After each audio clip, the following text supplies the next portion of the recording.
And number 2, Jesus' victory is complete. Ang katagumpayan ng ating Panginoon ay kumpleto, hindi ito kulang, hindi mo na kailangan saktan ng sarili mo. Hindi mo na kailangan papako sa krus, hindi mo kailangan sugatan ang sarili mo. Complete ang ginawa ng ating Panginoon. Jesus' victory, believers are reconciled to God, experiencing forgiveness and new life in Him. Dahil sa ginawa ng ating Panginoong Isus, pwede ka nang lumapit sa Kanya, sa ating Diyos. Alam niyo po kung kailan nag-umpisa ang problema ng tao, ng sangkatauhan, nung nagkasala ang tao at pinalaya sa halamanan ng Eden. Nung nagka-problema tayo sa relasyon natin sa Diyos, doon lahat nag-umpisa ang problema. At kung hindi nagkasala ang tao, walang sakit at karamdaman, walang problema. Ang sabi ng Diyos noon sa tao, lahat yan, pamahalaan nyo. Ang buong mundo, pag-aari natin. Ngayon, hindi na. Pero alam niyo mo, lahat nagbago nung nagkasala ang tao.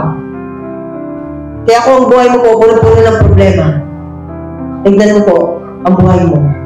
Namumuhay ka ba ayon sa kalooban ng Diyos o namumuhay ka na lang ayon sa gusto mo? Lahat ng problema na meron tayo, isa sa kasalanan. Sabi diyan, it is finished in the case that Jesus' sacrifice on the cross was fully accomplished. Natapos niya na pong lahat. Para sa iyo, tinapos niya. Alam niyo po, nung bumaba ang ating Panginoon dito sa lupa, alam niya kung anong mangyayari sa Kanya. Alam niya po, yung hirap na dadanasin niya. Pwede niyang takbuhan, pwede niyang takasan. Pero hindi. Nag-stay siya sa Jerusalem, nag-stay siya sa Israel, sa lugar kung saan siya pahihirapan, sasaktan, at ibang ako.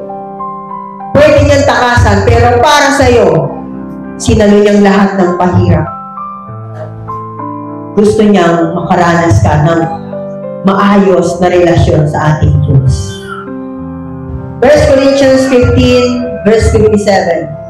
Magpasalamat tayo sa Diyos sapagkat tayo ay binibigyan niya ng tagumpay sa pamamagitan ng ating Panginoong Jesucristo. Always remind yourself that every time you experience victory, the Bible is very clear, binigay yan sa iyo ng Diyos. Ang sabi ng 1 Corinthians 15:57, magpasalamat tayo sa Diyos na nagbibigay sa atin ng katagumpayan. Magpasalamat tayo sa ating Diyos dahil binigay niya sa atin yung tagumpay. Nagtagumpay ka sa pag-aaral, sa negosyo, sa trabaho, sa lahat ng problema, sakit at karamdaman, kaya ka nagtagumpay. Ang sabi ng Bible, ibinigay yan sa iyo ng Diyos sa pamamagitan ng ating Panginoon. Kasi sa buhay na ito, na kung nakikita mong natatalo ka, always remember, battle begins in the mind. Sabihin nga po natin, battle begins in the mind. Ang laban ay nag-uumpisa sa isip. Kaya kung sa isip mo palang talo ka na, wala ka ng labang may papanalo dito sa paligid mo. Pero kung sa isip pa lang, panalo ka na. Lagi mo sinasabi, kaya ko to, kasama ko ang Diyos. Tinanggap ko siya bilang aking Panginoon at tagapagligtas. Kahit saan ako magpunta, mararanasan ko ang kanyang pagsama. Mapagtatagumpayan ko lahat ng problema at sakit at karamdaman. Kulang ako sa tuition fee, pero alam ko, my God will provide all my need according to His riches and glory. Hindi maganda ang pakaramdam ko, but I believe Jesus Christ is my healer. Hindi okay ang family ko, pero I know and I believe, my God, with Him nothing is impossible. Sa isip pa lang, panalo ka na. When we believe na sinabi ng Bible, ang katagumpayan ay laging galing sa Panginoon. Because God is with you, the victory is for you. Ang mahirap lang ay kalaban mo ang Diyos. Mabutit maganda, nakakampi mo ang Diyos kaysa kalaban mo ang Diyos. Alam niyo po, simula na nilikha ang mundo ito, wala pang nakatalo sa Diyos. Kaya mahirap at delikado siya ang kalaban.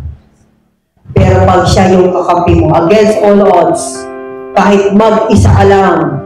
Si Daniel, mag-isa lang siya na kahit ang hari walang magawa. Pero okay lang. Kasama niya naman ang Diyos. Isinara ng Diyos yung bibig ng mga leon. Isadak may sa katabi, di ka walang kakampi. Kahit yung hari kalaban nila, nung itinapon na sa pugon, sinumahan ng anghel ng Diyos.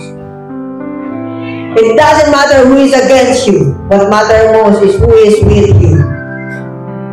Ang tanong ay hindi kung sino ang kalaban mo. Ang tanong ay kung sino ang katabi mo at kakampi mo. If God is with you, the victory is for you. Gawin mo lang po kung anong pinapagawa sa iyo ng Diyos. Surrender all to God. Isuko mo lahat sa Diyos. Joshua chapter 1 verse 5, sabi doon, walang sino mong makakagapi sa iyo habang ikaw ay nabubuhay. Napakagandang pangako. Walang sino mong makakatalo sa iyo. Okay?